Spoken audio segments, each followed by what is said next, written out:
Morning and नमस्कार दोस्तों, स्वागत है आप सभी का आपके अपने YouTube channel GK search engine पर। आज है 22 दिसंबर और 22 दिसंबर से रिलेटेड राजस्थान करंट अफेयर्स के जितने भी इंपॉर्टेंट क्वेश्चन हैं सभी हम इस वीडियो में डिस्कस करने वाले हैं। तो पूरा वीडियो बहुत ध्यान से देखना और वीडियो के एंड में मैं आपसे क्वेश्चन पूछूंगा जिसका आंसर आपको कमेंट बॉक्स में देना है।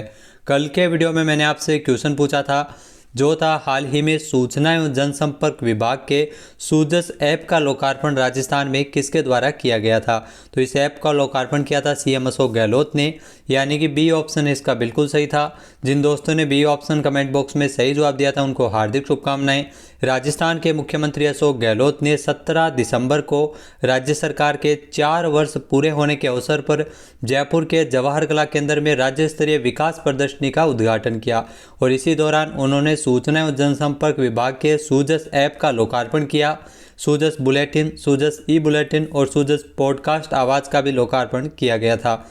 इसी के साथ इस प्रदर्शनी में 25 विभागों की सभी स्टॉल्स पर जो आकर विभागों द्वारा किए गए जो करवाए गए विकास कार्यों की प्रदर्शनी एवं नवाचारों का भी अवलोकन किया गया था। चलिए स्टार्ट करते हैं आज के करंट अफेयर्स। पहला क्वेश्चन है, हाल ही में राजस्थान में कार्यरत किस कंपनी को लगातार तीसरे वर्ष ग्रेट मैनेजर अवार्ड 2022 में कंपनी विद ग्रेट मैनेजर्स का खिताब दिया गया है। तो हिंदुस्तान जिंक को यह पुरस्कार मिला है। तो राजस्थान में कार्यरत खनन क्षेत्र की कंपनी है, यानी कि ए ऑप्शन यहाँ पर बिल्कुल सही है। आइए जानते हैं इंपॉर्टेंट फैक्ट्स। तो हिंदुस्तान जिंक को लगातार तीसरे साल ग्रेट मैनेजर अवार्ड 2022 में कंपनी विद ग्रेट मैनेजर्स का खिताब है वो दिया गया है और 3 व्यक्तिगत पुरस्कार भी हिंदुस्तान जिंक ने जीते हैं। ग्रेट मैनेजर्स अवार्ड्स जो पीपल बिजनेस और इकोनॉमिक टाइम्स की संयुक्त पहल है, भारत में ग्रेट मैनेजर्स वाले संगठनों की पहचान और पुरस्कृत करना इसका मुख्य उद्देश्य है और ये कार्यक्रम जो प्रतिभागी संगठनों को कई उद्योगों में स्वयं और उनके प्रबंधकों की जो तुलना और बेंचमार्क करने में सक्षम बनाता है।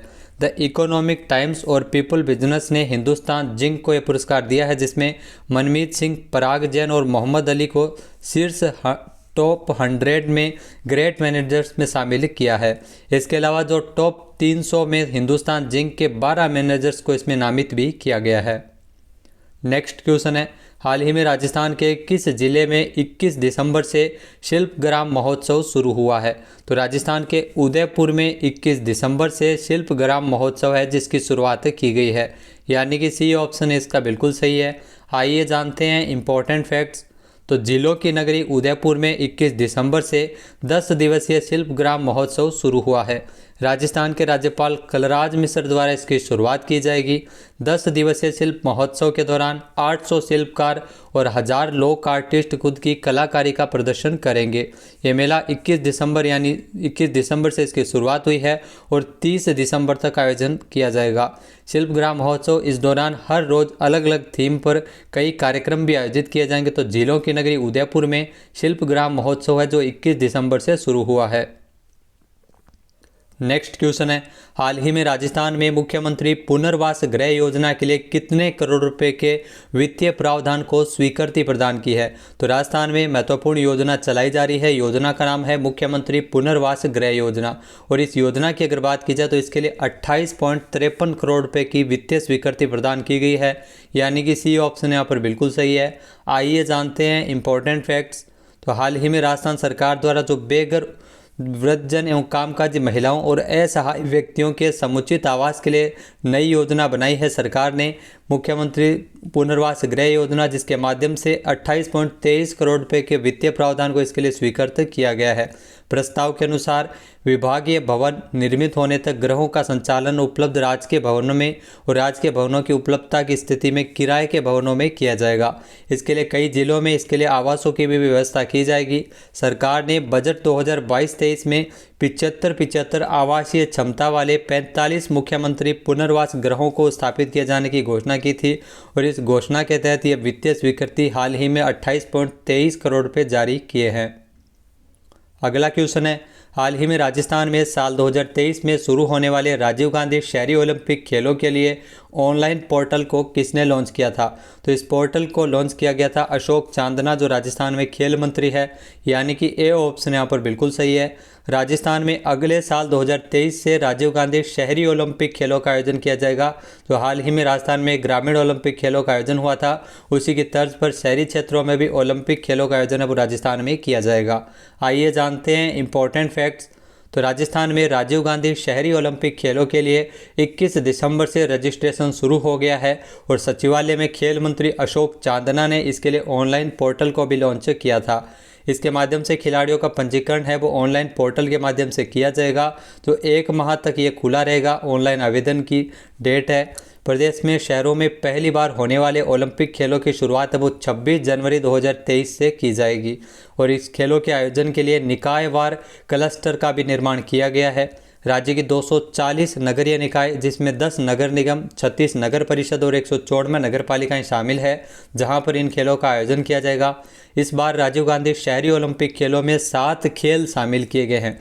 खेलों का नाम याद रखना, कौन कौन से खेल शामिल है, जिसमें कबड्डी बालक और बालिका वर्ग के लिए, टेनिस बॉल क्रिकेट ये भी बालक और बालिका वर्ग के लिए, खो खो जो बालिका वर्ग के लिए, वॉलीबॉल ये भी बालक और बालिका वर्ग के लिए, एथलेटिक्स को भी शामिल किया गया है। इसमें 100 मीटर, 200 मीटर और 400 मीटर और फुटबॉल को भी इसमें शामिल किया गया है बालक और बालिका वर्ग के लिए। और साथ ही साथ बास्केटबॉल, जी हाँ, बास्केटबॉल भी इस बार शामिल हुआ है बालक और बालिका वर्ग के लिए। तो राजीव गांधी शहरी ओलंपिक खेलों का आयोजन है वो 26 जनवरी 2023 से किया जाएगा और 31 जनवरी 2023 तक ये प्रतियोगिताएं चलेगी, जिसमें जिला स्तरीय खेल प्रतियोगिताएं 13 से लेकर 16 फरवरी 2023 तक होगी। जी हाँ, 13 से लेकर 16 फरवरी तक इसमें जिला स्तरीय प्रतियोगिताएं होगी और 25 से लेकर 28 फरवरी 2023 तक राज्य स्तरीय प्रतियोगिताओं का आयोजन है वो किया जाएगा। तो सबसे पहले इसमें निकाय स्तर पर, फिर जिला स्तर पर, फिर राज्य स्तर पर प्रतियोगिताएं आयोजित होगी। नेक्स्ट है, हाल ही में राजस्थान लोक सेवा आयोग साल 2022 में अपना कौन सा स्थापना दिवस मना रहा है? तो आरपीएससी यानी राजस्थान लोक सेवा आयोग के द्वारा साल 2022 में अपना 74वां स्थापना दिवस मनाया जा रहा है, यानी कि सी ऑप्शन यहाँ पर बिल्कुल सही है। आइए जानते हैं इंपॉर्टेंट फैक्ट्स। तो राजस्थान लोक सेवा आयोग यानी आरपीएससी इस साल 2022 में आपको बता दें कि 74वां स्थापना दिवस अपना मना रही है। इस दौरान आयोग की ओर से किए गए नवाचार सहित 2022 के संपादित कार्यों की जानकारी भी जो आरपीएससी के जो चेयरमैन है संजय कुमार श्रोत्रिय द्वारा दी गई थी। 22 दिसंबर 1949 को अस्तित्व में आया था राजस्थान लोक सेवा आयोग, जो भर्ती परीक्षाएं राजस्थान में आयोजित करवाता है। इसके जो 22 दिसंबर 1949 को आरपीएससी की स्थापना हुई थी। शुरुआत के चरण में आरपीएससी में एक अध्यक्ष सहित 2 सदस्य थे। राजस्थान के उस समय जो मुख्य न्यायाधीश एस.के. घोष है, जिनको अध्यक्ष बनाया गया था आरपीएससी का, और इसके अलावा जो वर्तमान अध्यक्ष संजय कुमार श्रोत्रिय, जी हाँ, संजय कुमार श्रोत्रिय है, वो वर्तमान में आरपीएससी में अध्यक्ष है। तो वर्तमान में कौन है ये भी आपको ध्यान में रखना है, संजय कुमार श्रोत्रिय है। संजय श्रोत्रिय जो 2013 बैच के प्रमोट IAS अधिकारी है। 14 फरवरी को इनको आरपीएससी के अध्यक्ष के रूप में नियुक्ति की गई थी। आरपीएससी का मुख्यालय है वो गुगरा घाटी अजमेर में है। इसमें वर्तमान में अगर बात की जाए तो एक अध्यक्ष होते हैं और 7 सदस्य होते हैं जून 2011 से। नेक्स्ट है, साल 2023 में 11 से लेकर 13 मार्च की अवधि में राजस्थान इंटरनेशनल एक्सपो का आयोजन कहाँ किया जाएगा? तो अगले साल 11 से लेकर 13 मार्च तक राजस्थान इंटरनेशनल एक्सपो का आयोजन है वो राजस्थान के जोधपुर में होगा। सूर्य नगरी जोधपुर में इसका आयोजन किया जाएगा। सी ऑप्शन यहाँ पर बिल्कुल सही है। आइए जानते हैं इंपॉर्टेंट फैक्ट्स। तो साल 2023 में 11 से लेकर 13 मार्च की अवधि के दौरान राजस्थान इंटरनेशनल एक्सपो का आयोजन है वो राजस्थान के जोधपुर में किया जाएगा। जी हाँ, 11 से लेकर 13 मार्च तक जोधपुर में अंतर्राष्ट्रीय एक्सपो में हस्तशिल्प के साथ साथ ज्वेलरी, सेरेमिक एवं अन्य उत्पादों की व्यापक स्तर पर प्रदर्शनी की जाएगी। राजस्थान निर्यात के मामले में देश में 12वें स्थान पर है। इस आयोजन से निर्यात को प्रोत्साहन भी मिल सकेगा। नेक्स्ट क्वेश्चन है, हाल ही में सीएम अशोक गहलोत द्वारा जो उदयपुर की कोटड़ा तहसील में सई नदी और साबरमती नदी पर जलाशयों के निर्माण हेतु कितने करोड़ रुपए के वित्तीय प्रावधान को स्वीकृति प्रदान की है? तो हाल ही में सीएम अशोक गहलोत द्वारा इसके लिए 2554.23 करोड़ रुपए के वित्तीय प्रावधान को स्वीकृति प्रदान की है, यानी कि ए ऑप्शन यहाँ पर बिल्कुल सही है। आइए जानते हैं इंपॉर्टेंट फैक्ट्स। तो राजस्थान के मुख्यमंत्री अशोक गहलोत ने उदयपुर जिले की कोटड़ा तहसील में सेई नदी और साबरमती नदी पर जलाशयों के निर्माण के लिए 2524.23 करोड़ रुपए के वित्तीय प्रावधान को स्वीकृति प्रदान की है। इसके माध्यम से पाली और सिरोही जिले में पेयजल आपूर्ति सुनिश्चित की जा सकेगी। इस प्रस्ताव के अनुसार सेई और साबरमती नदी पर बन रहे जलाशयों से पानी प्रेशराइज पाइपलाइन, ग्रेविटी पाइपलाइन और टनल के माध्यम से जवाई बांध में छोड़ा जाएगा।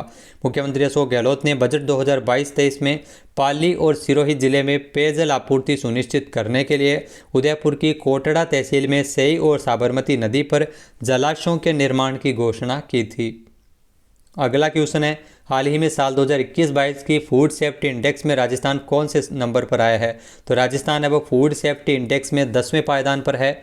बहुत ही इंपॉर्टेंट क्वेश्चन है, काफ़ी बार ये क्वेश्चन पूछा भी जाता है। 10वें स्थान है राजस्थान का फूड सेफ्टी इंडेक्स में। आइए जानते हैं इंपॉर्टेंट फैक्ट्स। तो राजस्थान है वो फूड सेफ्टी इंडेक्स में 10वें स्थान पर है। राजस्थान की जो फूड टेस्टिंग इंफ्रास्ट्रक्चर और सर्विलेंस, मैन पावर, प्रशिक्षण, जागरूकता उपकरण एवं कंज्यूमर एम्पावरमेंट के मामले में 100 में से राजस्थान को 50.5 अंक मिले हैं। फूड सेफ्टी इंडेक्स में पहले 11वें नंबर पर, फिर 18वें नंबर पर और अब रैंकिंग में राजस्थान 10वें पायदान पर आ गया है, यानी पहले की तुलना में सुधार हुआ है। देश में सबसे पहले स्थान पर तमिलनाडु है और दूसरे स्थान पर गुजरात और तीसरे स्थान पर महाराष्ट्र का नंबर है। केंद्र सरकार के जो food safety standard authority of India नई दिल्ली की ओर से साल 2021-22 की फूड सेफ्टी इंडेक्स के दौरान ये जानकारी सामने आई है। नेक्स्ट क्वेश्चन है, हाल ही में राष्ट्रीय मूल्यांकन और प्रत्यायन परिषद, जी हाँ NAAC द्वारा ए ग्रेड प्राप्त करने वाला भारत का एकमात्र विश्वविद्यालय कौन सा बना है? तो ये ध्यान रखना, गुरु नानक देव विश्वविद्यालय है जो भारत का एकमात्र विश्वविद्यालय बना है जिसे NAAC द्वारा ए ग्रेड प्राप्त हुई है, यानी कि सी ऑप्शन इसका बिल्कुल सही है। आइए जानते हैं इंपॉर्टेंट फैक्ट्स। तो गुरु नानक देव विश्वविद्यालय जो अमृतसर में है, पंजाब में, और ये राष्ट्रीय मूल्यांकन और प्रत्यायन परिषद NAAC जो ग्रेडिंग में 3.85, जी हाँ 3.85 अंक के साथ ए ग्रेड है वो प्राप्त किया है गुरु नानक देव विश्वविद्यालय ने, और ए ग्रेड प्राप्त करने वाला ये भारत का पहला विश्वविद्यालय भी बन गया है। आपको बता दें कि NAAC जो मान्यता प्राप्त देश के सभी राज्यों और केंद्र विश्वविद्यालयों में बेहतर प्रदर्शन के लिए रैंकिंग है वो जारी करती है। इस उच्च ग्रेड के लिए NAAC ये मूल्यांकन विश्वविद्यालयों में कामकाज और संगठनात्मक फोकस के आधार पर विभिन्न प्रमुख पहलुओं के तहत 7 मानदंडों पर यह आधारित होता है। दूसरी तरफ जो Tata institute of social sciences ने देश में 3.89 की रैंकिंग हासिल की है और उच्च ग्रेड पाने वाला एकमात्र शैक्षणिक संस्थान है वो बन गया है जो अपनी उच्च शिक्षा और उच्च प्रणाली के लिए जाना जाता है। नेक्स्ट क्वेश्चन है, हाल ही में अंतर्राष्ट्रीय मानव एकता दिवस कब मनाया गया है? तो हाल ही में अंतर्राष्ट्रीय मानव एकता दिवस मनाया गया है 20 दिसंबर को, यानी कि सी ऑप्शन इसका बिल्कुल सही है। आइए जानते हैं इंपॉर्टेंट फैक्ट्स। तो अंतर्राष्ट्रीय मानव एकता दिवस जो हर साल 20 दिसंबर को मनाया जाता है, विविधता में एकता के महत्व को उजागर करने के लिए हर साल 20 दिसंबर को अंतर्राष्ट्रीय मानव एकता दिवस के तौर पर सेलिब्रेट किया जाता है। इसे साल 2005 के विश्व शिखर सम्मेलन के दौरान संयुक्त राष्ट्र महासभा द्वारा पेश किया गया था और औपचारिक रूप से 22 दिसंबर 2005 को इसे स्थापित भी किया गया था। तो 20 दिसंबर को अंतर्राष्ट्रीय मानव एकता दिवस मनाया जाता है। 2022 के लिए जो अंतर्राष्ट्रीय मानव एकता दिवस की जो थीम रखी गई है वो है promote solidarity among all and encourage people to work together towards eliminating hunger on a global scale. तो इस थीम पर यह मनाया गया है। बात कर लेते हैं आज के हमारे क्विज की। तो आज का हमारा क्विज है, हाल ही में राजस्थान सरकार के 4 वर्ष पूरे होने के उपलक्ष्य में 17 दिसंबर से जयपुर के जवाहर कला केंद्र में किस थीम पर राज्य स्तरीय प्रदर्शनी शुरू हुई है? एक बार फिर से सुनिएगा, 17 दिसंबर से जयपुर के जवाहर कला केंद्र में किस थीम पर जो सरकार के 4 वर्ष पूरे होने के उपलक्ष्य में राज्य स्तरीय प्रदर्शनी का शुभारंभ किया गया था? इसका सही आंसर आपको कमेंट बॉक्स में देना है और अगर ये वीडियो आपको पसंद आए तो इसे लाइक और शेयर करना बिल्कुल ना भूलिएगा। चैनल पे नए हैं, सब्सक्राइब नहीं किया है तो अभी सब्सक्राइब बटन पे क्लिक करें। इस वीडियो की जो PDF फाइल है वो आप वीडियो के डिस्क्रिप्शन बॉक्स से डाउनलोड कर सकते हैं, जहाँ पर आपको टेलीग्राम चैनल का लिंक दिया हुआ मिलेगा और इस क्वेश्चन का आंसर आप वोट करके भी कर सकते हैं। वीडियो देखने के लिए धन्यवाद। जय हिंद, जय भारत, जय राजस्थान।